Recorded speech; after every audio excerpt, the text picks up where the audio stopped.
नमस्कार, सत श्री अकाल, राम राम दोस्तों। आज मैं बताने जा रहा हूं अपनी राष्ट्रपति द्रौपदी मुर्मू के बारे में। देखिए, ये राष्ट्रपति हमारी हैं अभी वर्तमान में श्रीमती द्रौपदी मुर्मू। इनकी जीवनी बहुत बड़ी मुश्किलों से निकल के आई हैं। ये इन पर वो आपदाएं पड़ी हैं, इन पर वो मुसीबतें पड़ी हैं, इन पर वो रुकावटें इनके जीवन में आई हैं कि एक किसी भी व्यक्ति पर आने पर वो व्यक्ति आगे नहीं बढ़ पाएगा। वो मुश्किलें, वो मुसीबतें, वो आफतें आने के बावजूद भी ये समाज में अपने काम को नहीं रोक पाई, ये समाज सेवा के काम को नहीं रोक पाई और आगे बढ़ती रही। वो घटनाएं कि कोई भी व्यक्ति काम छोड़ करके डिप्रेशन में जा सकता है, कोई व्यक्ति अपना काम छोड़ करके काम को रोक सकता है और काम करने की कोई इच्छा नहीं होगी, मन नहीं होगा। वो चीजों से ये गुजर के आई हैं। मैं आपके सामने ही बताऊंगा वो क्या क्या चीजें हैं। आप भी ये कहेंगे कि हाँ, ऐसा बिल्कुल सही है।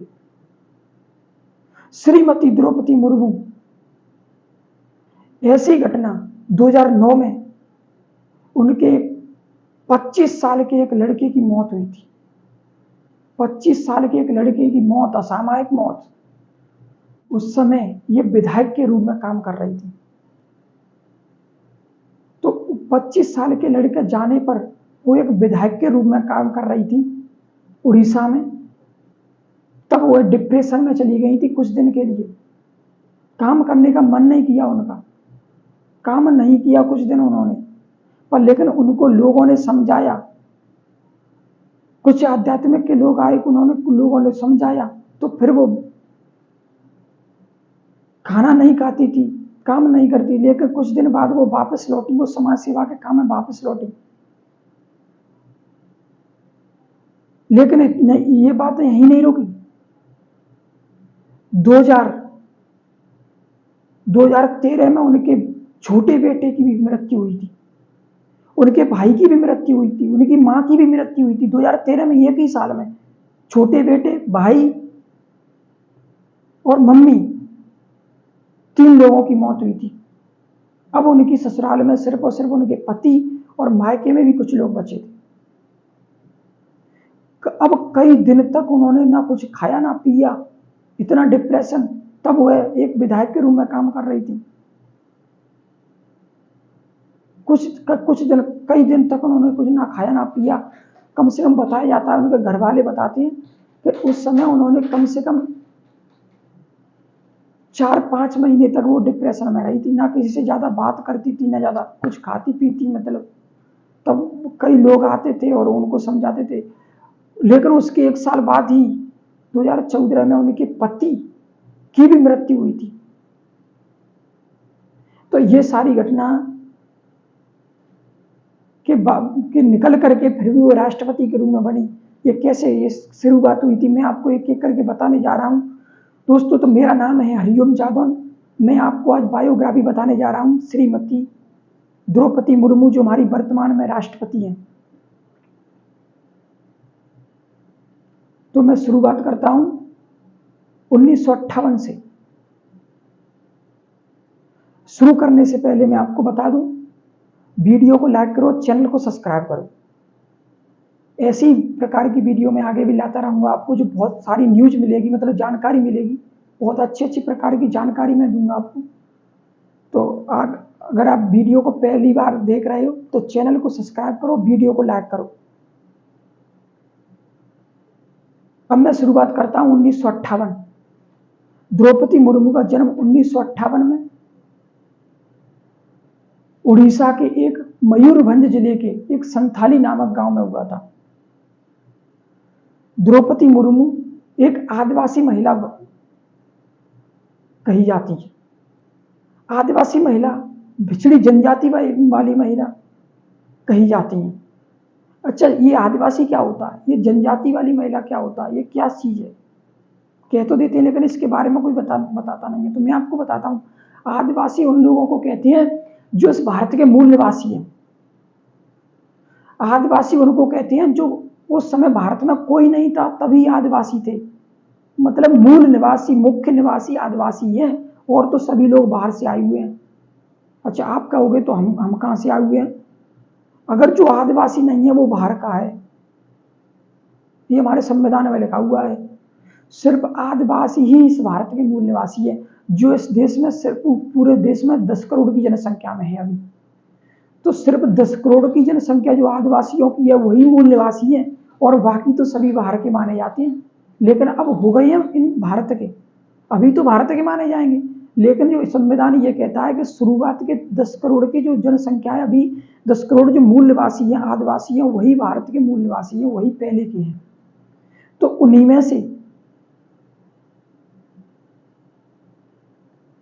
में से एक महिला है द्रौपदी मुर्मू, इसीलिए वो आदिवासी कही जाती हैं। आदिवासी लोग आज भी वनों में रहते हैं, वनवासी कही जाती हैं, आज भी वो वनों में रहते हैं, और वो अपनी पुरानी पारंपरिक चीजों को नहीं छोड़ते, उसी तरह से आज भी रहते हैं वो।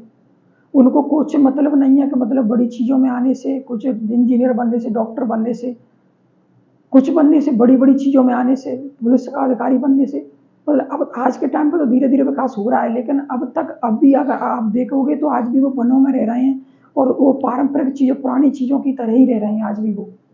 तो उन्हीं में से एक द्रौपदी मुर्मू जो शिक्षा के क्षेत्र में इतने आगे बढ़ी। अब मैं उनकी शिक्षा की बात कर रहा हूँ तो उनकी बेसिक शिक्षा जैसे कक्षा 1 से 5 तक की उनकी गांव में ही हुई थी। गांव में ही उनकी शिक्षा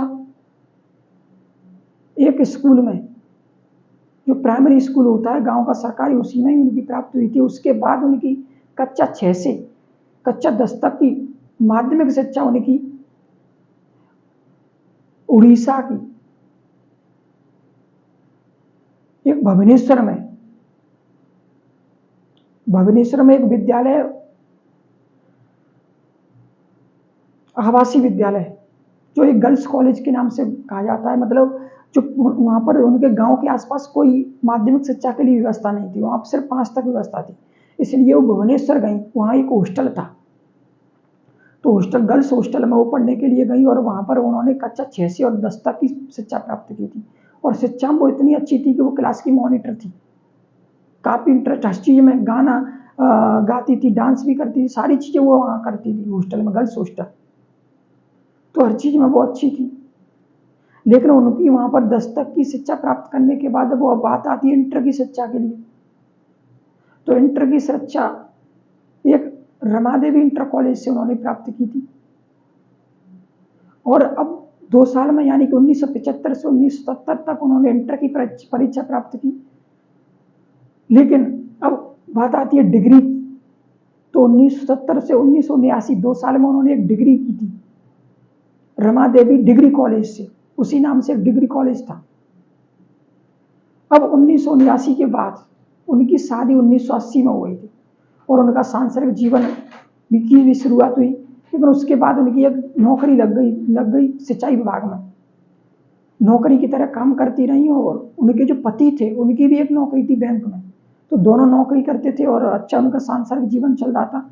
लेकिन द्रौपदी मुर्मू एक समाज सेवी के रूप में काम करना चाहती थी, उनका मन नहीं लग रहा था नौकरी करने में। तो अब नौकरी सिर्फ और सिर्फ एक जीवन को, एक व्यक्ति को, समाज की एक सरकारी नौकरी ऐसी होती है कि व्यक्ति समाज सेवा नहीं कर पाता है, लोगों से नहीं मिल पाता है। मेरा कहने का समाज सेवा तो होती है लेकिन लोगों से नहीं मिल पाता था, लेकिन वो लोगों से मिलना चाहती थी, तो उन्होंने वो नौकरी छोड़ दी और टीचिंग की शुरुआत की। अब वो टीचर बन गई, और टीचर के तौर पर वो लोगों से मिलती थी, समाज सेवा करती थी, बहुत सारी चीजें उनकी जो मन था करने का वो कर रही थी। तो टीचिंग करते करते 1997 में वो एक लोगों के प्रति इतना उनका प्यार बढ़ गया था कि मतलब 1997 में जाकर बीजेपी से वो जुड़ी, और जुड़ करके वह एक पार्षद के चुनाव पर खड़ी हुई और उनकी विजय हुई। वह 2000 तक उन्होंने 1997 से 2000 तक उन्होंने यह काम किया। उसके बाद 2000 में वो विधायकी के चुनाव यानी कि एमएलए के चुनाव पर खड़ी हुई, और उस समय भी उनकी विजय हुई, उस समय भी उनकी विजय हुई।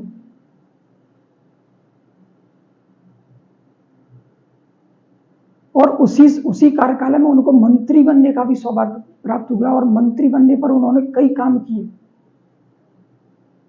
तो 2000 से वो फिर 2004 में फिर एक चुनाव हुआ, पर वो फिर विधायक बनी।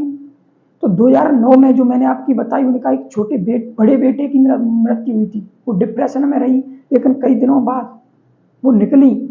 तभी 2013 में छोटे बेटे, भाई और मम्मी की मृत्यु हुई, लेकिन कई दिन तक 5-6 महीने के बाद वो डिप्रेशन से निकली। और उसके बाद 2014 में उनके पति की मृत्यु हुई, उससे भी डिप्रेशन में निकली। फिर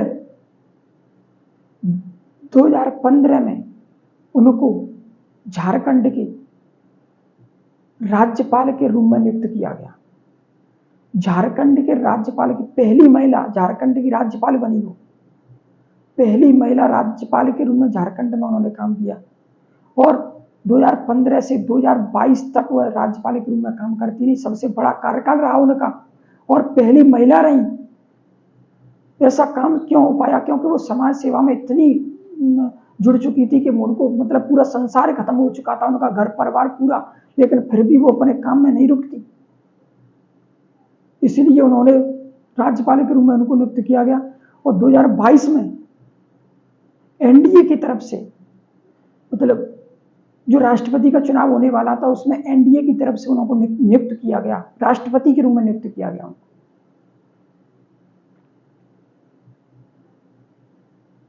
एनडीए यानी कि बीजेपी की तरफ से उनको राष्ट्रपति के रूप में नियुक्त किया गया। और द्रौपदी मुर्मू राष्ट्रपति की दावेदार बनी, और उनकी उस चुनाव में, राष्ट्रपति के चुनाव में विजय हुई। विजय होने पर उन्होंने इतना बड़ा रिकॉर्ड बना दिया कि पूरे देश में लोग खुशी का माहौल बन गया। एक ऐसे परिवार से आने वाली महिला राष्ट्रपति के तक के पद पर पहुंची, जो आदिवासी लोग जो शिक्षा के ज्यादा क्षेत्र में रहते भी नहीं है, बल्कि एक छोटे से गांव, एक छोटे से साधारण से स्कूल प्राइमरी में पढ़कर आई। एक यहाँ पर कोई कल्पना एक सरकारी नौकरी तक की नहीं कोई करता है, और वो एक सबसे सर्वोच्च पद पर विराजमान हुई। तो इतनी एनर्जी लाने का उन्होंने काम किया, इतनी उत्साह, बच्चों के अंदर उत्साह लाने का काम किया कि आज जिस विद्यालय में वो पढ़ के आई हैं, उस विद्यालय में जो बच्चे पढ़ते हैं, आज वो भी वही सपने देखते हैं। और पूरे देश में लोग सपने देखते हैं कि एक इतने से छोटे से गांव से आकर के अगर इतने पद पर बैठ सकती है, तो कोई और व्यक्ति क्यों नहीं बैठ सकता? जो अच्छी शिक्षा प्राप्त कर रहे हैं, जो बड़े बड़े कॉलेज में पढ़ रहे हैं, वो क्यों नहीं कर सकते? जो सिटी में रह रहे हैं, जो शुरू से ही उनकी शिक्षा अच्छी होती है, क्या वो नहीं कर सकते? एक महिला जो एक कोई शिक्षा का इतना क्षेत्र नहीं था, वहां से आकर के इतने पद पर बैठ सकती है। तो उन्होंने बच्चों के अंदर एक उत्साह लाया है, पूरे देश में एक उत्साह लाया है। एक ऐसी महिला जो पूरे सर्वोच्च पद पर जाकर बैठी है, प्रथम नागरिक बनने का काम किया उन्होंने। तो ऐसी इस प्रकार के कामों से लोग उत्साह होते हैं और लोगों के अंदर नई एनर्जी आती है। एक ऐसी एनर्जी लेके आई है वो। तो उनके इस तरह की सफर से लोगों के अंदर एक मोटिवेट लोग होते हैं, मोटिवेशन से ही दुनिया चलती है। तो आज मैंने आपको श्रीमती द्रौपदी मुर्मू के बारे में बताया, पूरी जानकारी दी मैंने। आगे भी फिर एक नई जानकारी लेके आऊंगा। आज के लिए इतने, आगे फिर मिलेंगे। बहुत बहुत धन्यवाद।